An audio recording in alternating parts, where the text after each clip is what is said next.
नमस्कार दोस्तों, मैं भारत भूषण शर्मा फेस वार्ता से आपका पुनः स्वागत करता हूं एक नई स्टोरी के साथ। आज की स्टोरी जो हमारी है वो बिल्कुल डिफरेंट है।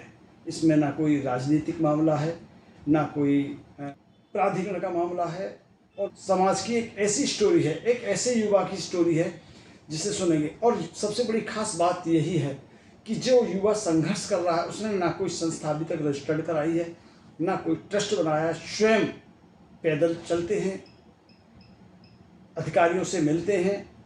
जब अधिकारी उनकी बातों पर ध्यान नहीं देते, प्रदेश की सरकार से बात करते हैं। जिनका नाम है हरिंदर शर्मा उर्फ बिट्टू, ये जो कि ग्रेटर नोएडा के जमालपुर के रहने वाले हैं। उन्हीं की जुबान से सुनेंगे आखिर वो इतना संघर्ष क्यों कर रहे हैं और किससे उनको ये प्रेरणा मिली। हरिंदर जी, फेस वार्ता में आपका स्वागत है। सबसे पहले सर, मैं आपको और आपके चैनल को मुझे समय देने के लिए कोटि कोटि धन्यवाद देता हूं। हृदय से तहे दिल आपका आभार व्यक्त करता हूं सर।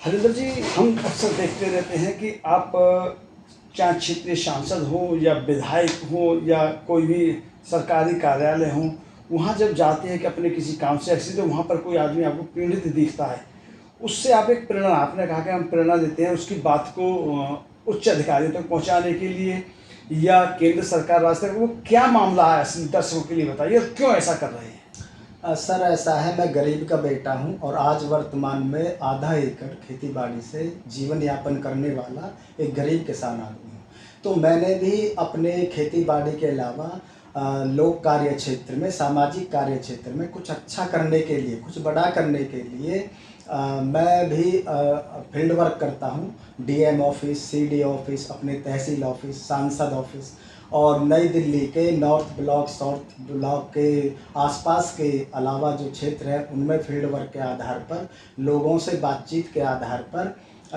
अंतर्मन से मुझे जो प्रेरणा मिलती है, तो उसके आधार पर जो ज़मीनी स्तर की मूल समस्या का निवारण होना चाहिए, बुनियादी अभाव ये दूर होना चाहिए, तो जो प्रेरणा मिलती है मुझे, तो उसके आधार पर मैं प्रदेश सरकार और भारत सरकार को व्यक्तिगत रूप से भी, जिलाधिकारी जी के माध्यम से भी और स्थानीय सांसद डॉक्टर महेश शर्मा जी के माध्यम से भी अवगत कराता हूँ सर।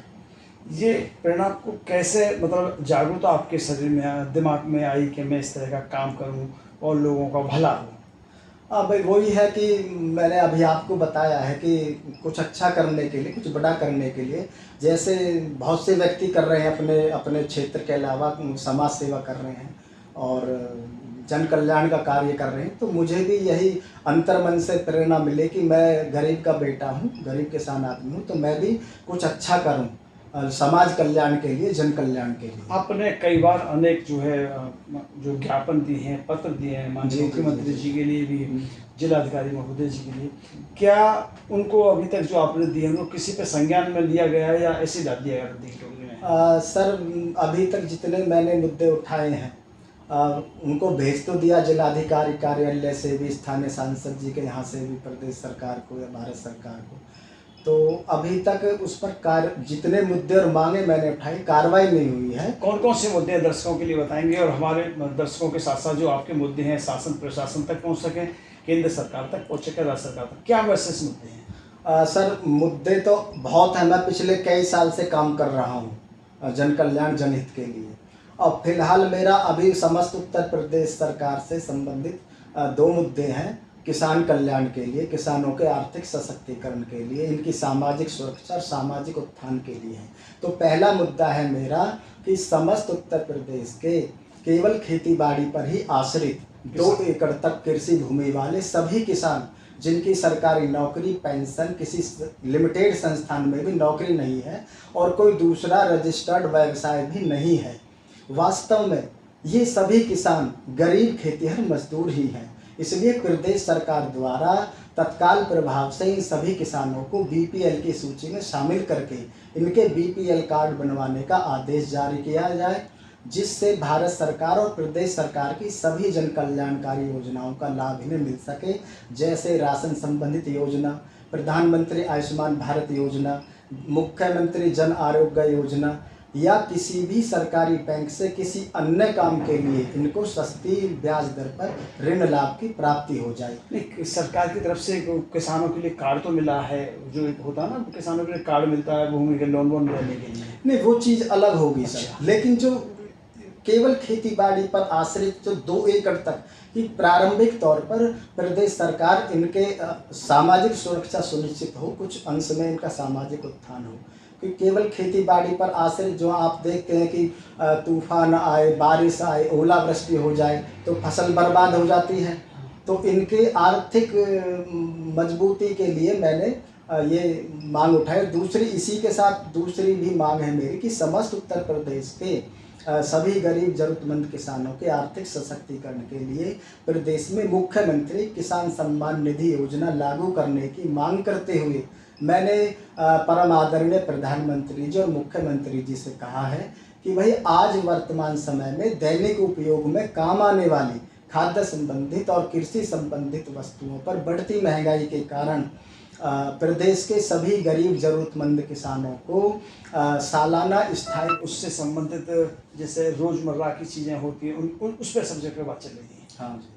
तो मैं पहली मांग है मेरी उत्तर प्रदेश सरकार से कि समस्त उत्तर प्रदेश के केवल खेती बाड़ी पर ही आश्रित 2 एकड़ तक कृषि भूमि वाले सभी किसान जिनकी सरकारी नौकरी, पेंशन या किसी लिमिटेड संस्थान में भी नौकरी नहीं है और कोई दूसरा रजिस्टर्ड व्यवसाय भी नहीं है, तो वास्तव में ये सभी किसान गरीब खेतीहर मजदूर ही हैं सर। इसलिए भारत सरकार तत्काल प्रभाव से इन सभी किसानों को बीपीएल की सूची में शामिल करके इनके बीपीएल कार्ड बनवाने का आदेश जारी किया जाए, जिससे भारत सरकार और प्रदेश सरकार की सभी जन कल्याणकारी योजनाओं का लाभ इनको मिल सके। जैसे राशन संबंधित योजना है, प्रधानमंत्री आयुष्मान भारत योजना या मुख्यमंत्री जन आरोग्य योजना, और किसी भी सरकारी बैंक से किसी अन्य काम के लिए सस्ती ब्याज दर पर इनको ऋण लाभ की प्राप्ति हो जाए।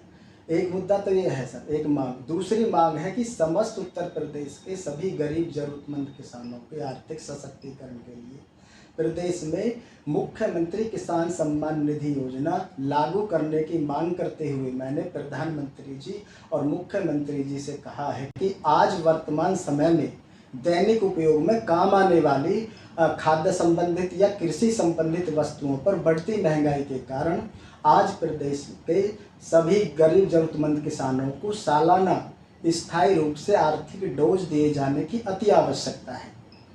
जिस प्रकार ओडिशा सरकार कालिया योजना के तहत और तेलंगाना सरकार भी रायथू बंधु योजना के तहत अपने राज्य के गरीब जरूरतमंद किसानों को प्रतिवर्ष 10,000 रुपये 2 किस्तों में देती है, उसी तरह उत्तर प्रदेश में भी गरीब किसान कल्याण के लिए प्रदेश सरकार प्रदेश के वर्तमान में सरकार कुछ देती तो है 6 महीने में या 3 महीने में जो पैसे आते हैं 2,000 या 3,000, वो प्रधानमंत्री किसान सम्मान निधि है, वो पूरे भारत में लागू है सर।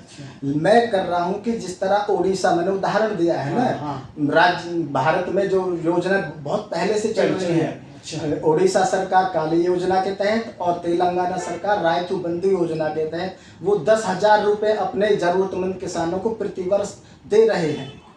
और प्रधानमंत्री से नहीं लेते हैं, लेकिन नहीं, वो प्रधानमंत्री किसान सम्मान निधि से पहले चल रही है वो योजना, इसीलिए कि हमारी प्रदेश सरकार सक्षम है, प्रदेश के गरीब जरूरतमंद लोगों के कल्याण के लिए प्रयासरत है योगी जी। तो इसीलिए मैंने उस भरोसे के आधार पर मांग की है ये अपने मुख्यमंत्री जी से कि वो कर सकते हैं।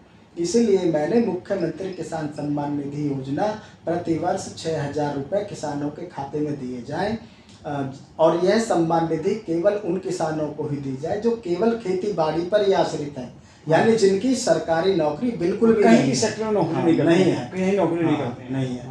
तो अगर ऐसा देखिए, आज वर्तमान में इन दोनों ही योजनाओं का प्रदेश में लागू होना अति आवश्यक है, जिससे इन सभी किसानों का आर्थिक सशक्तिकरण के लिए और इनकी सामाजिक सुरक्षा और सामाजिक उत्थान के लिए अति आवश्यक है।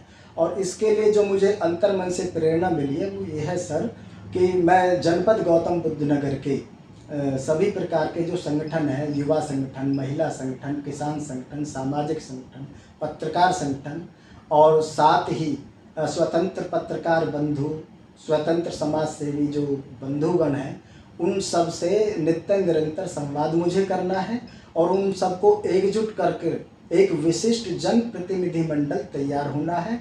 और यह जनप्रतिनिधि मंडल सांसद विधायक के माध्यम से मुख्यमंत्री योगी जी से मुलाकात कर, शिष्टाचार मुलाकात क्या इस बात को संभव समझ रहे हैं कि एक बैनर के तले इकट्ठे हो सकते हैं?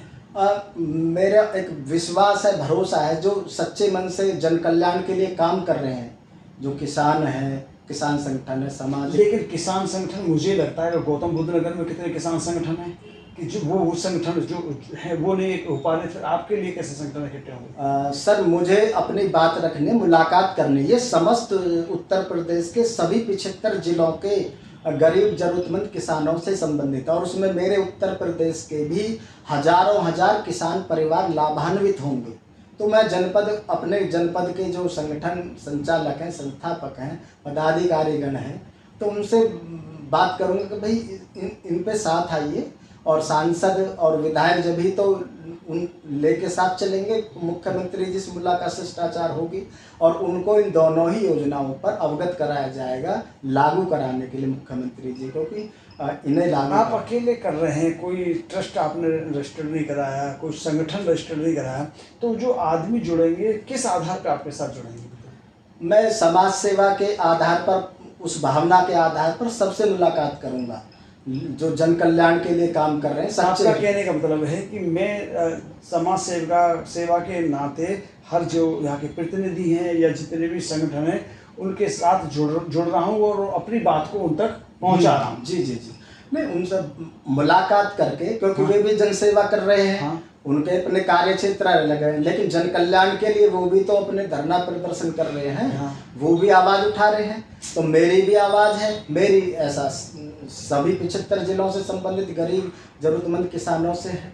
तो जो सच्ची भावना से काम कर रहे हैं, मुझे पूरा विश्वास है कि उनका सहयोग मुझे जरूर मिलेगा इसमें। अभी लगभग कितने दिनों से, कितने वर्षों से ये काम कर रहे हैं? मैं सर अपने घर से जो निकला वो अक्टूबर 2015 से मेरा निकला हूँ मैं इस कार्य के लिए। हाँ, मतलब कुछ रिसर्च स्टडी अध्ययन के लिए, कुछ अच्छा हो जन कल्याण के लिए, समाज कल्याण के लिए। तो और वो जब ही है जब आप रिसर्च करोगे, स्टडी अध्ययन करोगे, फील्ड वर्क करोगे, तभी आप कुछ काम कर पाओगे जनहित के लिए, जन कल्याण के लिए। तो लगभग कितने लोग या कितने संगठन अभी आपके साथ हैं इस काम के लिए?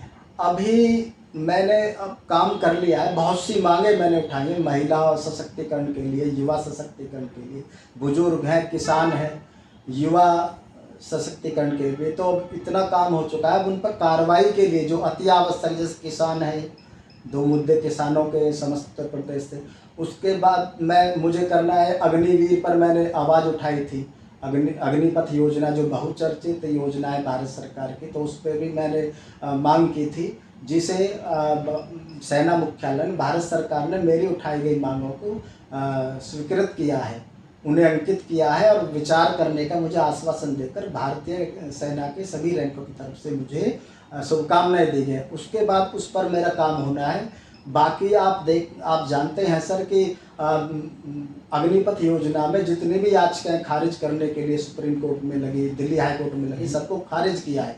एक मैं ही देश में अकेला हूँ, हरिंदर शर्मा बिट्टू पंडित, जिसकी उठाई गई मांग को भारत सरकार ने, रक्षा मंत्रालय ने, सेना मुख्यालय ने मतलब माना है। हाँ जी, आ जाइए। हाँ, तो चल मैं क्या कहना चाहते हैं आप? मैं यही कहना चाहता हूँ आपके चैनल के माध्यम से सर कि प्रधानमंत्री जी से और अपने मुख्यमंत्री जी से कि तत्काल प्रभाव से इन दोनों ही योजनाओं पर विचार करके किसान कल्याण के लिए, उनके आर्थिक सशक्तिकरण के लिए, उनके सामाजिक उत्थान और सामाजिक सुरक्षा को सुनिश्चित करने के लिए इन दोनों ही योजनाओं को लागू करने की प्रदेश सरकार, मुख्यमंत्री जी घोषणा करें। अच्छा, अभी तक जो ये चीज़ आपने एजेंडा उठाया है, लगभग कितने किसानों से इस विषय में आपने वार्ता की है कि भाई मैं ये सब्जेक्ट को लेकर माननीय मुख्यमंत्री जी के लिए, प्रधानमंत्री जी के लिए ज्ञापन दे रहा हूँ, तो कितने किसानों से लगभग कितने किसान आपके साथ सहमत है इस बात से? सर, अभी तो मैं काम किया है, अब आप मीडिया के माध्यम से पत्रकार बंधुओं के माध्यम से, मीडिया के माध्यम से अब ये मैं अपील कर रहा हूँ, अब ये जनहित में जाएगी और भी मीडिया बंधुओं से वार्ता करके और लोगों को पता चलेगा, तो और इसके बाद ही कुछ समय बाद ही मैं संपर्क अभियान पर जुट जाऊंगा। जिले के जितने भी संगठन हैं, समाज सेवी हैं, पत्रकार बंधु हैं, सबसे मुलाकात करके उनको अपने ये मुद्दों से अवगत कराऊंगा कि भाई इनके लिए आप साथ दें। धन्यवाद। देखो दोस्तों, बड़ा संघर्ष, एक युवा, ना कोई ट्रस्ट ना कोई संस्था, लोगों की बातों को स्वयं जाना, अधिकारियों तक पहुंचाना, डाक द्वारा, पत्रावली द्वारा या स्वयं उनके कार्यालय में जाना, इस तरह की। अब बात देखनी यही है कि इनका संघर्ष कब और कहां, किस मोड़ पर लाकर सफलता लाता है। इसी के साथ शीघ्र ही मैं फिर मिलूंगा एक और नई स्टोरी के साथ। बने रहिए, देखते रहिए फेस वार्ता न्यूज़ डोर। धन्यवाद। और कुछ कहना चाहते बोलिए? नहीं, बस हो तो गया सारा, बाकी मैं एडिटिंग